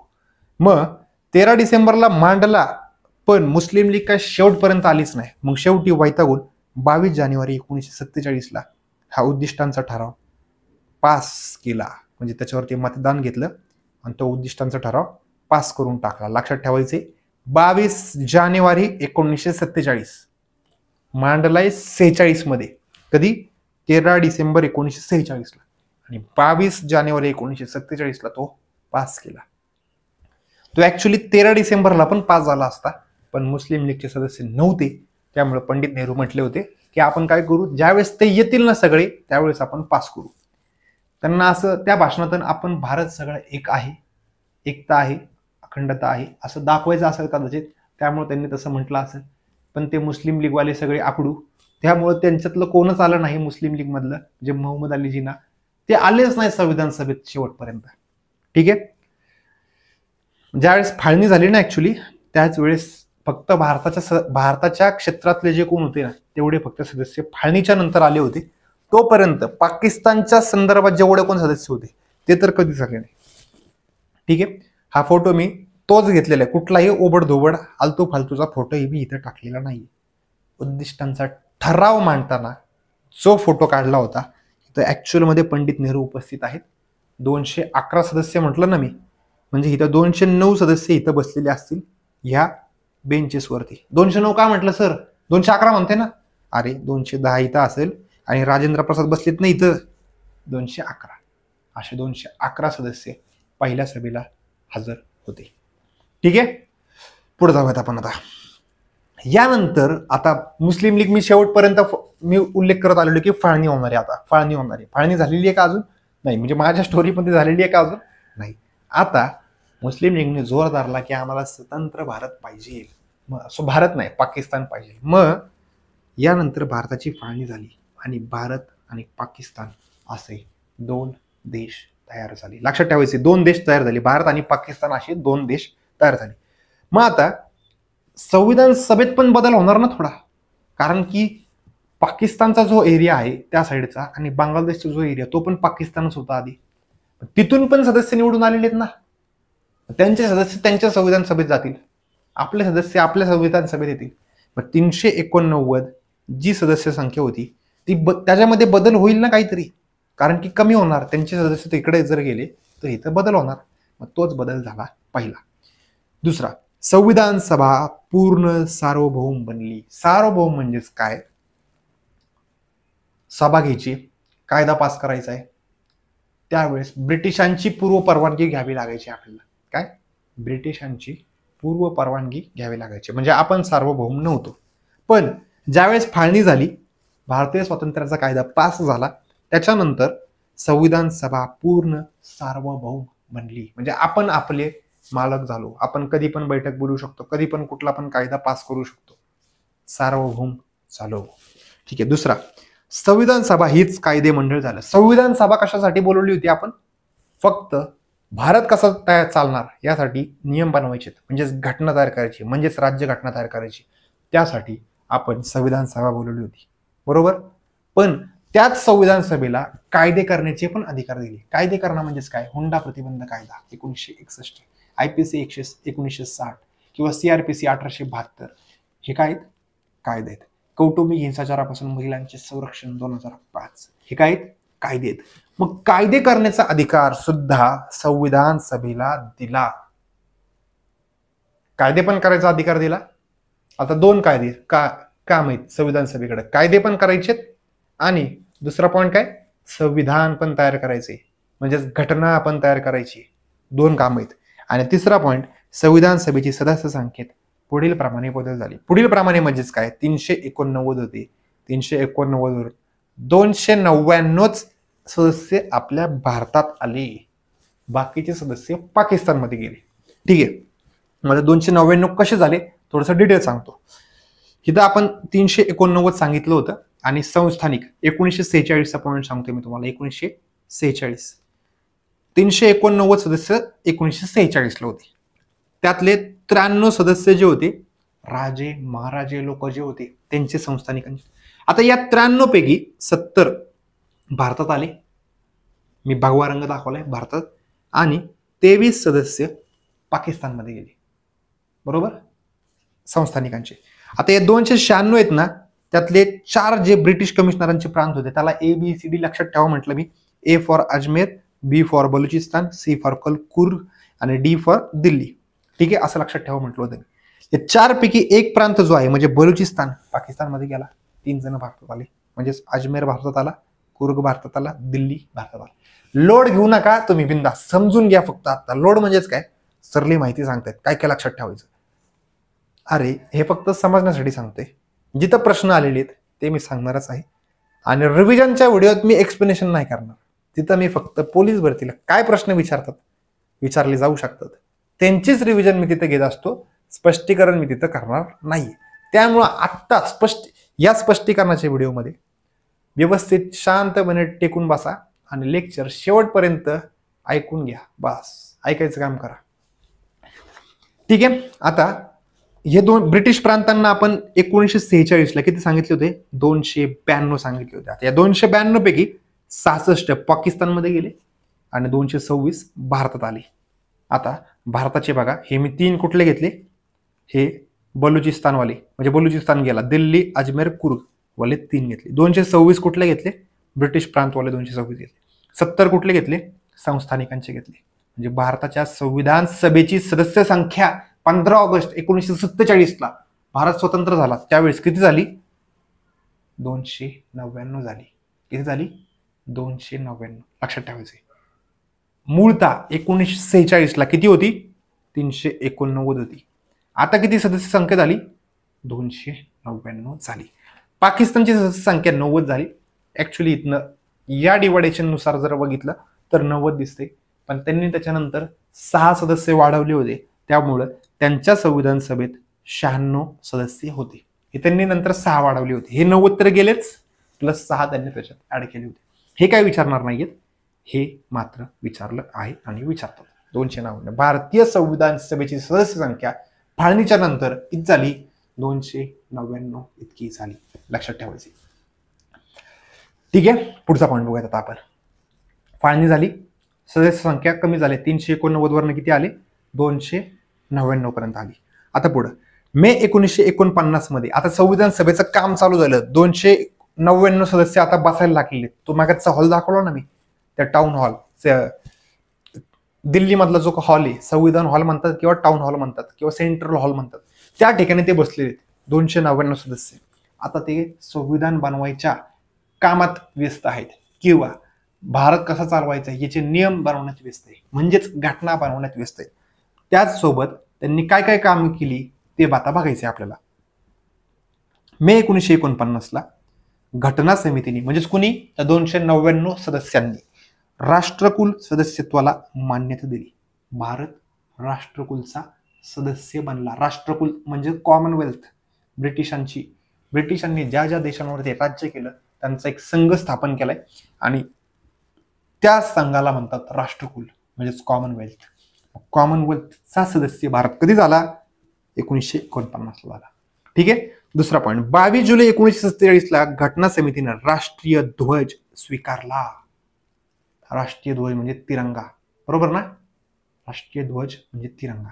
आता याचं डिझाईन जे होतं हे मला आवर्जून जे कोणी युट्यूबवरती बघत असतील त्यांनी आपल्या कमेंट बॉक्समध्ये मला सांगायचं की याचं डिझाईन कोणी तयार, मला माहिती आहे, मला तुमच्याकडून उत्तर पाहिजे. भारतीय तिरंग्याचं डिझाईन कोणी तयार केलं होतं ह्याचं उत्तर मला कमेंट बॉक्समध्ये सांगायचं. आणि जे कोण ऍप्लिकेशन मध्ये बघत असतील त्यांनी मला चॅट बॉक्समध्ये, ऍप्लिकेशन मध्ये एक चॅट बॉक्स असतो, त्या चॅट बॉक्समध्ये मला याचं उत्तर द्यायचे. ठीक आहे. राष्ट्रीय ध्वज स्वीकृत केला, कोणी डिझाईन तयार केले ते सांगायचे. आता याच्यावरती एक प्रश्न विचारतात की भारताचा तिरंगा जो आहे त्याची लांबी आणि रुंदी याचं रेशो काय असतो.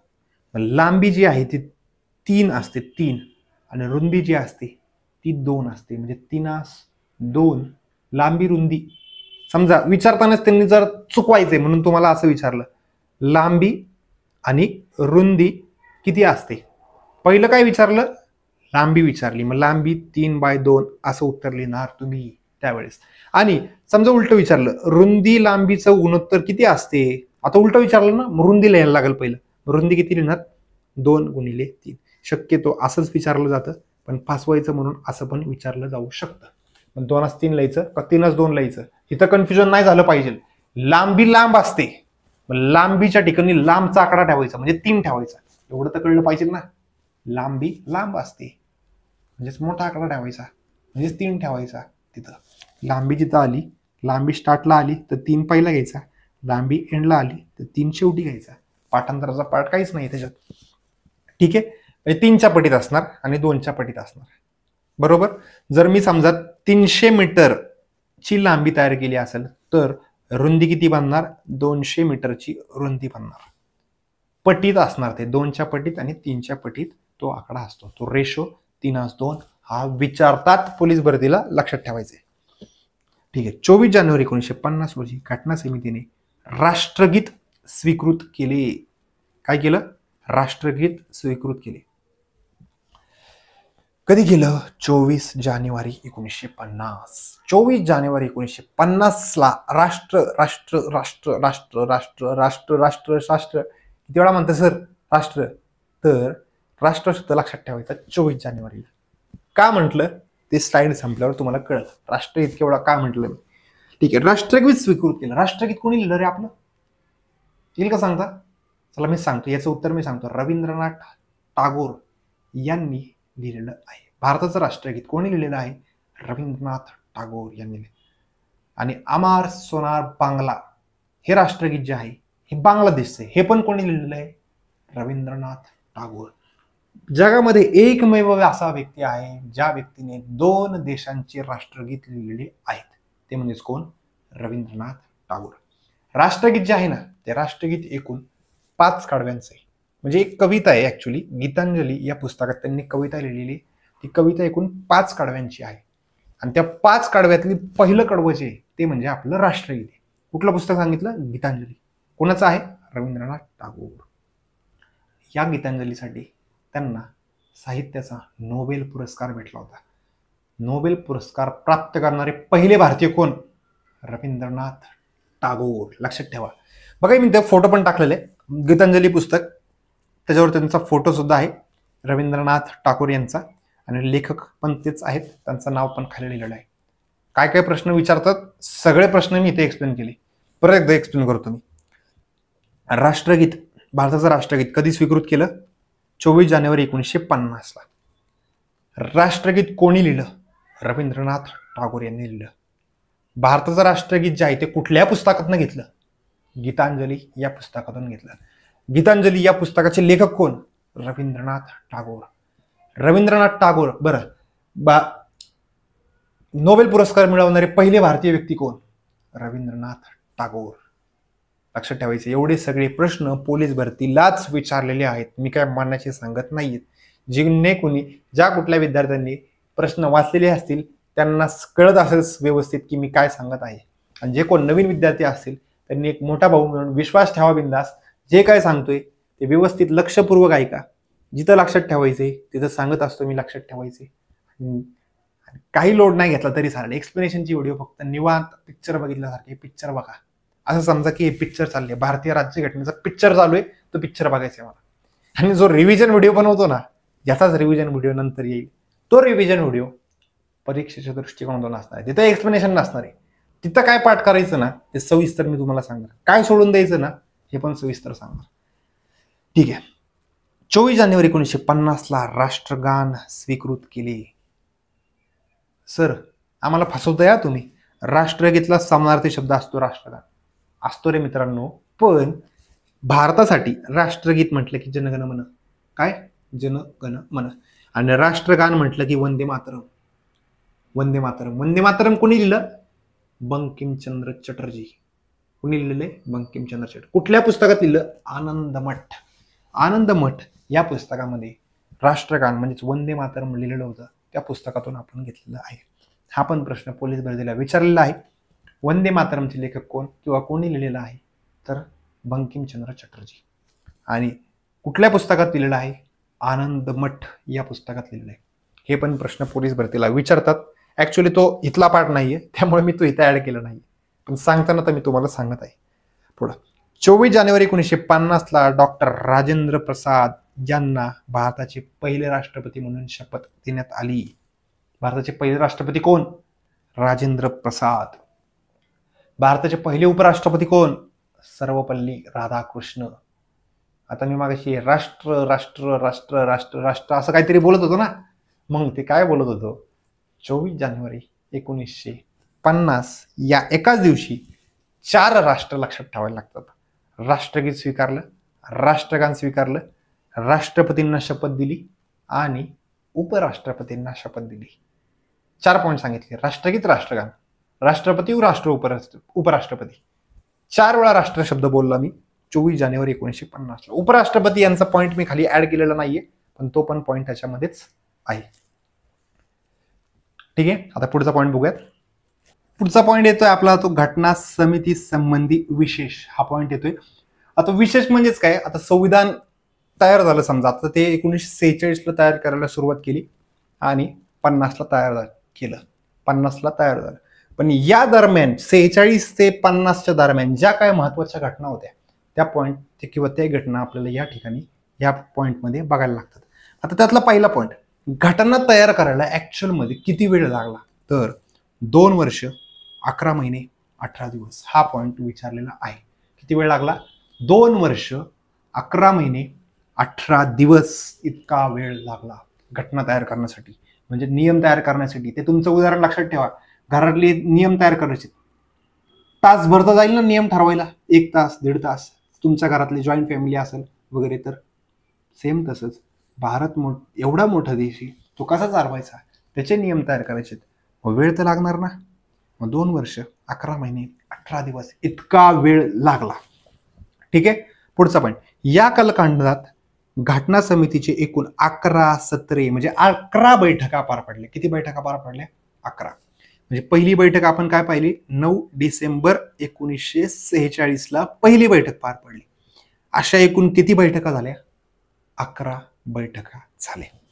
ठीक आहे, आपल्या घटनाकारांनी एकूण किती देशाची घटना वाचली आणि त्यांच्यातले महत्वाचे पॉइंट्स आपल्या घटनात घेतले? तर एकूण 60 देशांच्या घटनेचा अभ्यास केला. बघा, डॉक्टर बाबासाहेब आंबेडकर यांनी एकूण जगातल्या 60 मोठ्या देशांचा घटनांचा अभ्यास केला. आणि बरेच जण म्हणतात किंवा टीका करतात की त्यांनी इतर देशांच्या घटनेचं कॉपी पेस्ट केलं. ठीक आहे, कॉपी पेस्ट केलं, पण नुसतं कॉपी पेस्ट नाही रे केलं. त्यांनी व्यवस्थित अभ्यास करून आपल्या संस्कृतीला, आपल्या परंपरेला, आपल्या धर्माला काय काय पटू शकतं, काय काय महत्वाचं आहे, काय व्यवस्थित बसू शकतं आपल्या भारतात, अशाच गोष्टी कॉपी पेस्ट केल्या. फक्त कॉपी पेस्ट नाही केला, कॉपी पेस्टला डोकं नाही लागत, पण परंपरेनुसार, धर्मानुसार किंवा आपल्या संस्कृतीनुसार महत्वाच्या गोष्टी त्याला पटतील अशाच गोष्टी घेतल्या. याला खूप डोकं लागतं आणि तेच काम कोणी केलेले? डॉक्टर बाबासाहेब आंबेडकर यांनी केलेलं होतं. ठीक आहे, किती देशांच्या घटनांचा अभ्यास केला? 60 देशांच्या घटनांचा अभ्यास केला. घटनेच्या मसुद्यावरती एकूण किती दिवस चर्चा झाली? तर 114 दिवस विचार विनिमय झाला घटनेच्या मसुद्यावर. मसुदा म्हणजेच काय? नियम बनवले. समजा घरातलं उदाहरण, एक बारका मुलगा म्हटला, थांबा बाबा, मी आहे ना एक काम करतो, मी तुम्हाला सगळं नियम लिहून देतो, घरातली कोण कामं कशी करणार हे लिहून देतो, तुमच्याकडे देतो, तुम्हाला पटलं तर घ्या. त्या बारक्या पोराने काय केलं? नियम लिहिले सगळे आणि बाबांकडे दिले. आणि बाबांना म्हटलं, बघा मी असे असे नियम लिहिलेले आहेत, कोण काय काम करणार याचे नियम लिहिलेले आहेत, आता तुम्ही ठरवा ते करायचे का नाही. अजून ठरलंय का? नाही, त्यांनी फक्त लिहिलेलं आहे पण अंमलात नाही आलं. त्याला काय म्हणायचं? मसुदा. त्याला काय म्हणायचं? मसुदा. सेम तसंच भारतासाठी एक नियम तयार केले, लिहिले, पण अंमलात आलेत का? नाही. मग त्याला काय म्हणायचं? मसुदा. मग असा मसुदा जो आहे त्या मसुद्यावरती 114 दिवस विचार विनिमय करण्यात आला. म्हणजे त्याच्यावरती 114 दिवस चर्चा झाली होती. आणि घटना निर्मितीसाठी जो काय खर्च आला तो 63 लाख वरती अजून काहीतरी अमाऊंट आहे, पण एवढं डिटेल विचारत नाही. 64 लाख, सरळ सरळ आकडा लक्षात ठेवा, 64 लाख रुपये खर्च आला. घटना निर्मितीसाठी एकूण खर्च किती आला? 64 लाख इतका खर्च आला. ठीक आहे, पुढचा पॉईंट बघूयात. घटना समिती संबंधी विशेष, तोच पॉईंट बघतोय आपण अजून सुद्धा. पुढचा 24 जानेवारी 1950 रोजी घटना समितीचे अखेरचे सत्र झाले. कधी? 24 जानेवारी 1950. 24 जानेवारी 1950 ला राष्ट्र राष्ट्र राष्ट्र राष्ट्र 4 वेळा राष्ट्रगीत, राष्ट्रगान, राष्ट्रपती, उपराष्ट्रपती 4 गोष्टी आपण म्हणजे 2 गोष्टी स्वीकृत केल्या. राष्ट्रगान स्वीकारलं, राष्ट्रगीत स्वीकारलं, राष्ट्रपतींना शपथ दिली, उपराष्ट्रपतींना शपथ दिली. 4 गोष्टी झाल्या 24 जानेवारी 1950 ला. आणि तेच जे होतं ते अखेरचं सत्र होतं. भारतीय संविधान सभेचं म्हणजेच घटना समितीचं अखेरचं सत्र होतं. पण आता घटना तयार झाली, नियम तयार झाले, भारत कसा चालवायचा याचे नियम तयार झाले, म्हणजेच भारताची राज्यघटना तयार झाली, म्हणजेच भारताचं संविधान तयार झालं. पण कायदे करण्याची आवश्यकता लागू शकते ना, कायदे करण्याची आवश्यकता. मी मागेशी उदाहरण दिले, हुंडा प्रतिबंध कायदा, IPC, CRPC, एव्हिडन्स किंवा कौटुंबिक हिंसाचारापासून महिलांचे संरक्षण 2005, भ्रष्टाचार प्रतिबंध कायदा, हे कायद्याची गरज लागू शकते. मग कायदे पास करायला लागू शकतात. म्हणून कायदे मंडळाचं काम अजून सुद्धा त्यांच्याकडे होतं. म्हणून काय लिहिलं इथं, तथापि घटना समिती संपुष्टात आणली गेली नाही. घटना समिती बरखास्त केली नाही. जे कोण सदस्य होते 299, हे जे 299 सदस्य होते, हेच 299 सदस्य काय करणार? संसद म्हणून काम करणार, कायदा निर्मिती बनवणारी संसद म्हणून ते काम करणार. 26 जानेवारी 1950 पासून 51-52 मध्ये पहिल्या सार्वत्रिक निवडणुका होऊन पहिली संसद अस्तित्वात येईपर्यंत समितीने हंगामी संसद म्हणून काम केले. कधीपर्यंत? 17 एप्रिल 1952 पर्यंत. आणि 1952 ला नंतर संविधान सभा बरखास्त झाली आणि नवनियुक्त जे काही खासदार होते, जसे आत्ता 2019 ला निवडणुका झाल्या, 2024 ला निवडणुका झाल्या, मग सेम तसंच त्यावेळेस 1952 ला पहिल्यांदा भारतामध्ये निवडणुका झाल्या आणि भारताची पहिली नवनियुक्त संसद अस्तित्वात आली. ठीक आहे, कळला असेल पॉइंट. संविधान कंप्लीट तयार झालेलं आहे. पण 46 ते 50च्या दरम्यान जे काय घटना महत्वाच्या घडलेल्या आहेत निर्मिती करताना, म्हणजे संविधान निर्मिती करताना ज्या महत्वाच्या घटना घडल्या त्या घटना आपण या ठिकाणी बघतोय. आता सर्वात महत्वाचा पॉइंट, महात्मा गांधी भारतासाठीचे महत्वाचे नेते, मोहम्मद अली जिना पाकिस्तानसाठीचे महत्वाचे नेते, पण हे संविधान सभेत कुठंच नव्हते. हा प्रश्न विचारलाय पोलीस भरतीला, हे त्यामुळे मी बॉक्समध्ये टाकले. खालीलपैकी कोणते मोठे नेते संविधान सभेचे सदस्य नव्हते असा प्रश्न विचारतात. मग नव्हते तर कोण? महात्मा गांधी नव्हते, मोहम्मद अली जिना नव्हते. आपल्याला वाटू शकतं, अरे महात्मा गांधी तर भारतीय संविधान सभेत असणार ना? अजिबात नाही. आणि मोहम्मद अली जिना म्हटल्यानंतर ते पण भारताच्या किंवा फाळणीच्या नंतर पाकिस्तानच्या संविधान सभेत असणार ना? तर अजिबात नाही. म्हणजे हे 2 असे नेते होते, 2 देशांमधले महत्वाचे नेते, पण ते संविधान सभेत कार्यरत नव्हते. लक्षात ठेवायचे पॉइंट. पुढचा पॉइंट, घटना समितीच्या मुख्य समित्या. ऍक्च्युअली स्टोरीचा पार्ट कंप्लीट झाला, आता समित्यांवरती प्रश्न विचारले जातात. आता मी थोडंसं पळवणार इथं, कारण की हा पाठांतराचा पाठ आहे. संघराज्य अधिकार समिती असं सरळ सरळ विचारतात. संघराज्य अधिकार समितीचे अध्यक्ष कोण? जवाहरलाल नेहरू. संघराज्य राज्यघटना समिती अध्यक्ष कोण? जवाहरलाल नेहरू. ठीक आहे. पुढं प्रांतिक राज्यघटना समिती सरदार वल्लभभाई पटेल. मसुदा समिती सगळ्यात जास्त विचारलेला प्रश्न, मसुदा समितीचे अध्यक्ष कोण? डॉक्टर बाबासाहेब आंबेडकर. मसुदा समितीचे अध्यक्ष कोण? डॉक्टर बाबासाहेब आंबेडकर. स्थापना कधी झाली? 29 ऑगस्ट 1947 रोजी मसुदा समितीची स्थापना करण्यात आली होती. लक्षात ठेवायचे, हा एकच प्रश्न खूप वेळा रिपीट केलेला आहे, तो खूप महत्वाचा आहे. आणि त्यामुळं भारतीय राज्यघटनेचे शिल्पकार कोणाला म्हटलं जातं? बाबासाहेब आंबेडकर यांना म्हटलं जातं. भारतीय राज्यघटनेचे शिल्पकार कोणाला म्हणणार? डॉक्टर बाबासाहेब आंबेडकर. मी मागाशी सांगितलं ना तुम्हाला, 60 पेक्षा जास्त देशांचा अभ्यास डॉक्टर बाबासाहेब आंबेडकरांनी केला त्यांच्या राज्यघटनेचा. आणि त्यांच्या घटनेतले महत्वाचे सगळे पॉइंट्स जे आपल्या देशाला लागू पडू शकतात, गरजेचे आहेत, परंपरेनुसार किंवा धर्मानुसार किंवा संस्कृतीनुसार असेच पॉईंट्स आपण काय केले त्यांच्या इथून कलेक्ट केले आणि आपल्या राज्यघटनेमध्ये टाकले होते. ठीक आहे. मूलभूत अधिकार व अल्पसंख्याक आणि आदिवासी अंतर्भूत न केलेले क्षेत्र याबाबत सल्लागार समिती सरदार वल्लभभाई पटेल. फक्त एवढाच प्रश्न विचारलाय तुम्हाला, मूलभूत अधिकार समितीचे अध्यक्ष कोण? सरदार वल्लभभाई पटेल. मूलभूत अधिकार समितीचे अध्यक्ष कोण? सरदार वल्लभभाई पटेल. या पूर्ण स्लाइडमध्ये 2 समित्या खूप महत्वाच्या आहेत ज्या पोलीस भरतीला विचारतात. मसुदा समितीचे अध्यक्ष कोण? तर डॉक्टर बाबासाहेब आंबेडकर. मूलभूत अधिकार समितीचे अध्यक्ष कोण? सरदार वल्लभभाई पटेल. ठीक आहे. या समितीच्या काही उपसमित्या सुद्धा होत्या, पण या समित्यांवरती आजपर्यंत एकही प्रश्न विचारला नाही. मी स्किप करून टाकतो. एकदा दाखवतो फक्त काय होते. मूलभूत अधिकार उपसमिती शब्द आलाय JB कृपलानी. अल्पसंख्याक उपसमिती HC मुखर्जी. ईशान्य सीमा आदिवासी क्षेत्र उपसमिती गोपीनाथ बारडोलाई. आसाम वगळता इतर अंतर्भूत न केलेले व अंशतः अंतर्भूत न केलेले क्षेत्र या संदर्भात उपसमिती AV ठक्कर. आजपर्यंत या एकच स्लाइडवरती मी ज्या कुठल्या स्लाइड घेतल्या असतील ना त्या सगळ्या स्लाइडपैकी या एकाच स्लाइडवरती एक पण प्रश्न नाहीये. सरळ सांगतो मी तुम्हाला, यातला एक पण पॉईंट नका लक्षात ठेवू तरी चालेल. ज्यावेळेस तुम्हाला वाटेल ना की आपला अभ्यास कंप्लीट झाले, बाकीचे सगळे पॉईंट्स कंप्लीट झालेत वाचून किंवा पाठ करून, त्यावेळेस तुम्ही या पॉईंट्सकडे येऊ शकता पाठांतरासाठी. ठीक आहे. पुढचं कामकाज प्रक्रिया नियम समिती. अध्यक्ष कोण आहे संविधान सभेचं? राजेंद्र प्रसाद. मग अध्यक्ष जो असेल तोच नियम बनवेल ना. साधा सरळ सिंपल आहे. अध्यक्ष राजेंद्र प्रसाद आहे संविधान सभेचे, बरोबर, किंवा घटना समितीचे, दोन्ही समानार्थी शब्द आहेत. राजेंद्र प्रसाद अध्यक्ष आहेत. मग नियम पण तेच करणार ना, कामकाज पण तेच ठरवणार. कामकाज प्रक्रिया नियम समितीचे अध्यक्ष कोण?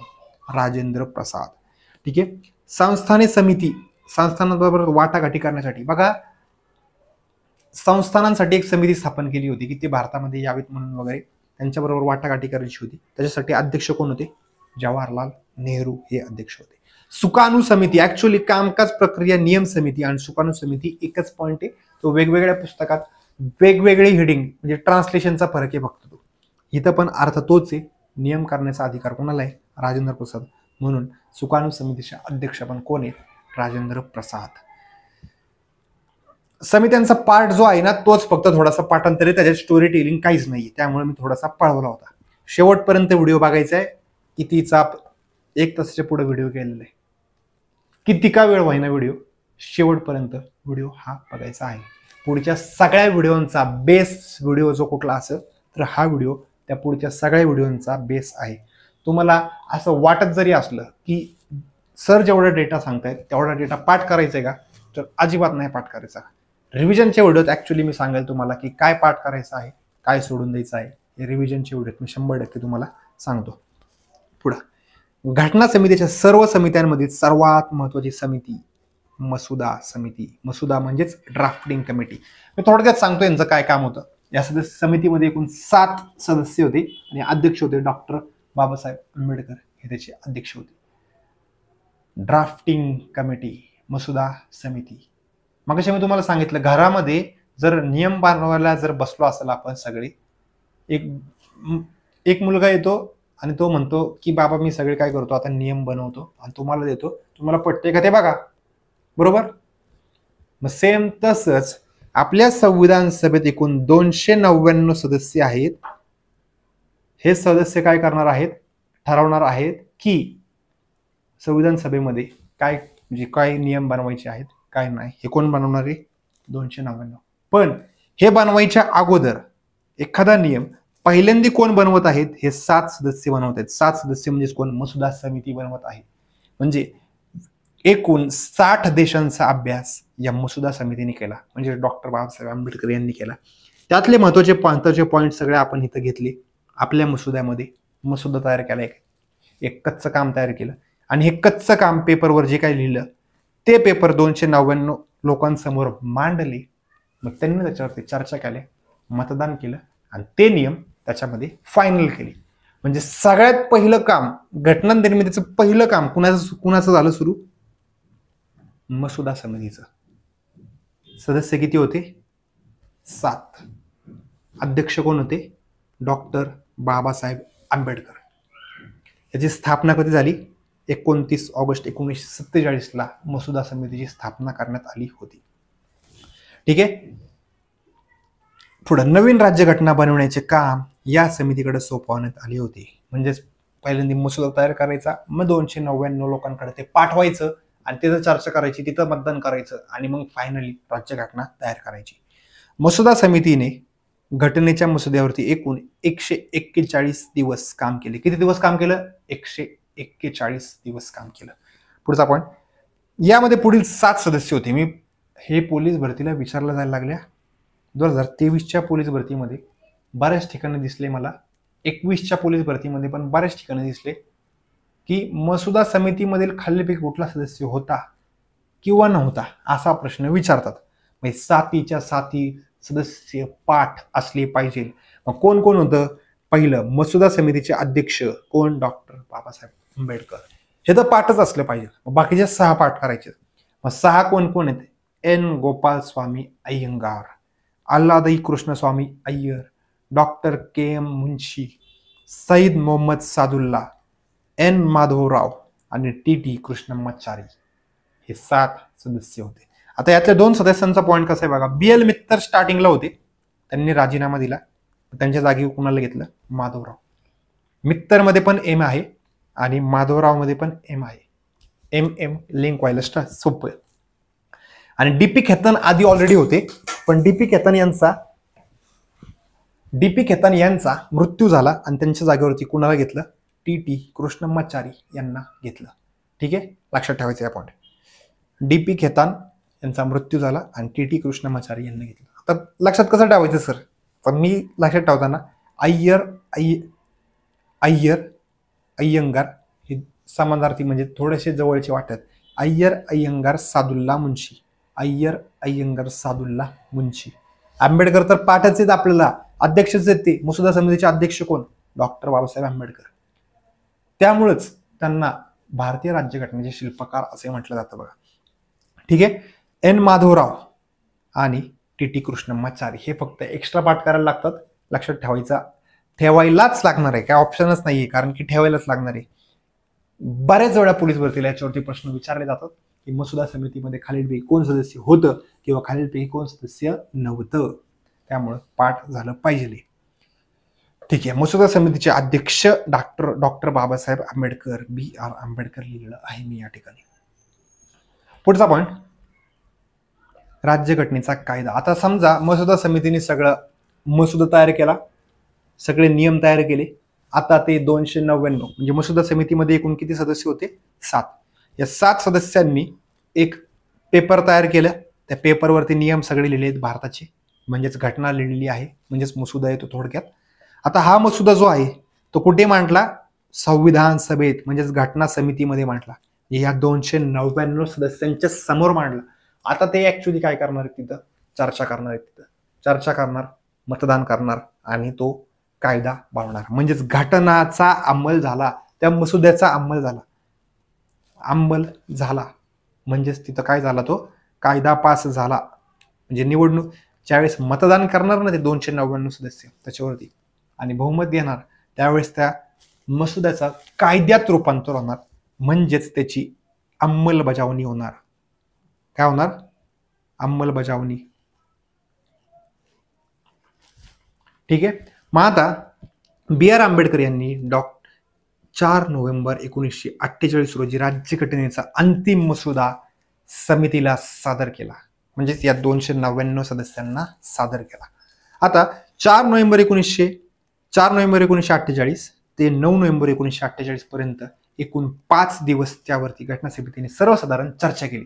म्हणजे हे जे काही मसुदा मांडला होता, हा पेपर मांडले होते, या 299 सदस्यांनी 5 दिवस त्याच्यावरती चर्चा केली. अजून काय टाकू शकतो, त्यातनं काय काढू शकतो किंवा जसं आहे तसंच ठेवू शकतो, या सगळ्या पॉईंटची चर्चा केली. आणि त्याच्यानंतर फायनली 15 नोव्हेंबर 1948 रोजी दुसरे वाचन केलं, परत एकदा वाचन केलं आणि प्रत्येक कलम विचारात घेतलं. आणि त्याच्यानंतर घटना म्हणजे तो मसुदा जो होता, तो मसुदा त्याच्यावरती मतदान करून कायद्यात रूपांतर त्याचं केलं होतं. ठीक आहे.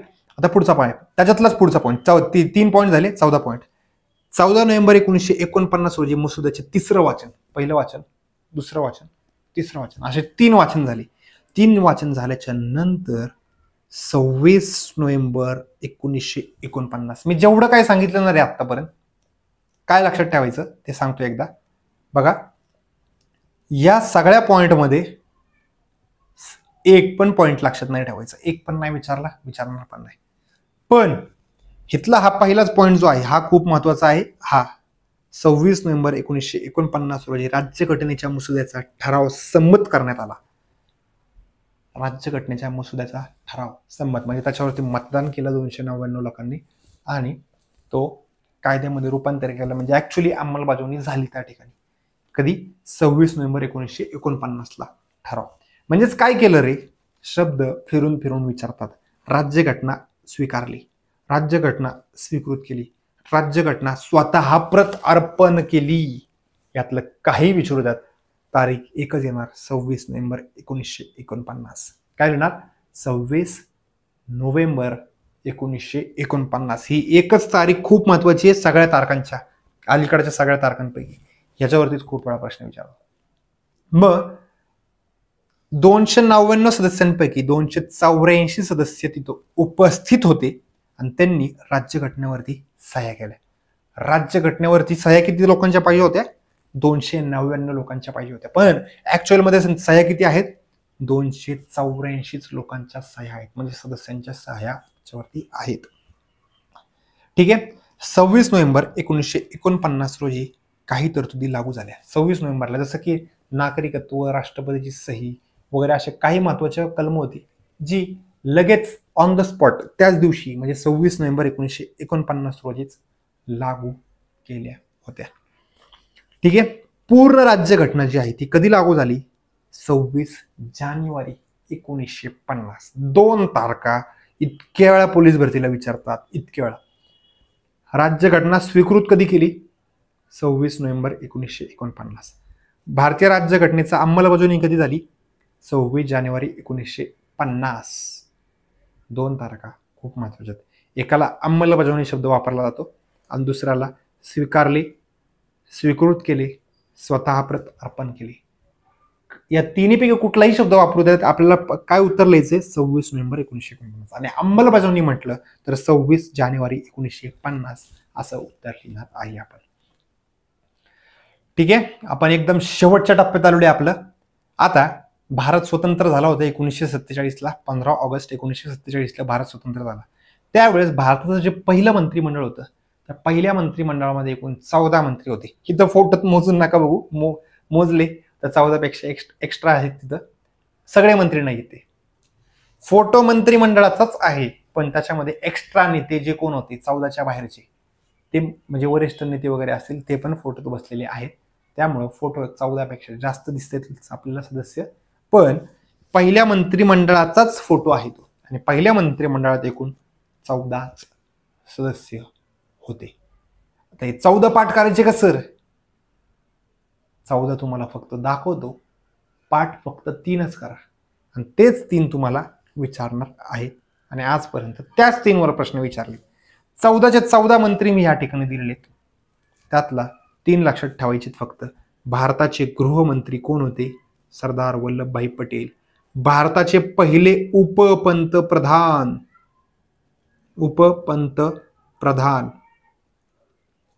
आणि गृहमंत्री कोण होते? सरदार वल्लभभाई पटेल. 2 पॉइंट लक्षात ठेवायचे. भारताचे पहिले उपपंतप्रधान कोण? सरदार वल्लभभाई पटेल. आणि गृहमंत्री पण कोण होते? सरदार वल्लभभाई पटेल. ठीक आहे. भारताचे कायदा मंत्री कोण होते? डॉक्टर बाबासाहेब आंबेडकर. कोण? डॉक्टर बाबासाहेब आंबेडकर हे कायदा मंत्री होते. आणि भारताचे पहिले शिक्षण मंत्री कोण? मौलाना अबुल कलाम आझाद. मौलाना अबुल कलाम आझाद भारताचे पहिले शिक्षण मंत्री होते. आता हे तर मी सांगितलं काय इम्पॉर्टंट आहे, पोलीस भरतीला काय विचारतात, काय विचारलेलं आहे, काय विचारू शकतात. हे सगळं तुम्हाला पाठ, मी जे काय सांगतोय ते पाठ झाल्याच्या नंतर तुम्हाला असं वाटलं की बाकीचं पण करू रे, एक पण मार्क नाही सोडायचा आपल्याला, त्यावेळेस मग तुम्ही हे बाकीचे पण मंत्रिमंडळ पाठ करू शकता. पहिल्यांदा तर फक्त 3च लक्षात ठेवा. कायदा मंत्री आंबेडकर हे पण बऱ्यापैकी सगळ्यांना माहितीच असेल, तोच प्रश्न विचारतात. आणि गृहमंत्री, देशाचे पहिले गृहमंत्री सरदार वल्लभभाई पटेल होते.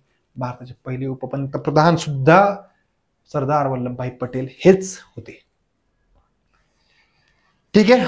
ऍक्च्युअल मध्ये आपलं या ठिकाणी घटनेची निर्मिती हा पहिला टॉपिक या ठिकाणी आपला संपलेला आहे.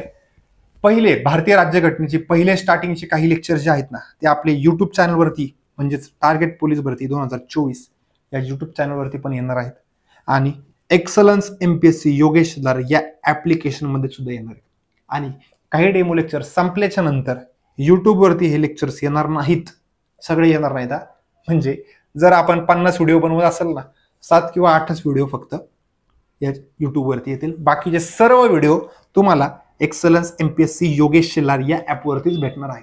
जर तुम्ही पोलीस भरती करत असाल आत्ता, तुम्हाला जर ऑनलाईन बॅचेस करायच्या असतील तर आत्ताच प्ले स्टोअरवरून एक्सलन्स MPSC योगेश शेलार हे ॲप्लिकेशन डाउनलोड करा. सिंपल. आत्ता तुम्ही जो व्हिडिओ बघताय त्याचा डिस्क्रिप्शन बॉक्स ओपन करा. डिस्क्रिप्शन बॉक्समध्ये आपण या ॲप्लिकेशनची लिंक दिलेली आहे, ते लिंकवर क्लिक करा आणि ॲप्लिकेशन आत्ताच डाउनलोड करून घ्या. पहिल्या 50 विद्यार्थ्यांना आपण सर्व ठिकाणी सवलत दिलेली आहे. तुम्ही जर फक्त एकच विषयाची बॅच घेत असाल, अशा एकूण 8 बॅच बनवलेल्या आहेत आपण वेगवेगळ्या विषयांच्या.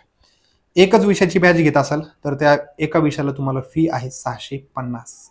पण पहिल्या 50 विद्यार्थ्यांना 200 रुपयाचं कुपन आहे, म्हणजेच तुम्हाला ती बॅच मिळणार आहे 450ला. एक विषय 450. पण 450ला जर तुम्ही 450ने जर तुम्ही 8ही विषयांना जर ऍडमिशन घेतलं तर त्याचा गुणाकार होतो 3600 रुपये. पण तुम्ही जर नवीन विद्यार्थी असाल आणि म्हणत असाल मला सर्व विषयांची बॅच घ्यायची सर, मला थोडीशी फी कमी करा, तर इथं पण पहिल्या 50 विद्यार्थ्यांना 1600 रुपयाचं कुपन आहे. म्हणजे या 3600तून 1600 रुपये गेले, 2000 रुपयांनाच पहिल्या 50 विद्यार्थ्यांना बॅच भेटणार आहे. जर कोणाला ऑनलाईन बॅच करायची असतील, तुम्ही बघितलं असेल बघा मित्रांनो, काय लेवलचं लेक्चर घेतलेले. इथं आमची एक्सलन्स टीम आहे, सर्व शिक्षक अनुभवी आहेत. ऑलरेडी सायन्सची बॅच चालू आहे, स्वतः मी शिकवतोय. क्वालिटी बॅच सुरू केलेली आहे. नंतर गणित आणि बुद्धिमत्ता पण बॅच सुरू आहे. हिस्ट्रीची आणि जॉग्राफीची पण बॅच सुरू केलेली आहे. आणि येत्या 5-6 दिवसामध्येच मराठीची पण बॅच सुरू होणार आहे. म्हणजे हळूहळू सर्वच. आणि सर्वात महत्त्वाचं अट्रॅक्शन म्हणजेच काय, पंचायत राज पण शिकवलं जाणार आहे, कम्प्युटर पण शिकवलं जाणार आहे, अर्थशास्त्र पण शिकवलं जाणार आहे आणि पोलीस प्रशासन हा पण विषय शिकवला जाणार आहे. अशी परिपूर्ण बॅच तुम्हाला इतर कुठल्याही ऑनलाईन क्लासेसमध्ये भेटणार नाहीये, ही माझी गॅरंटी बघा. ठीक आहे. या व्हिडिओमध्ये आपण इथंच थांबूयात. पुढच्या व्हिडिओमध्ये आपण भारतीय राज्यघटनेची वैशिष्ट्ये हा टॉपिक घेऊन येऊयात. ठीक आहे. थांबूयात.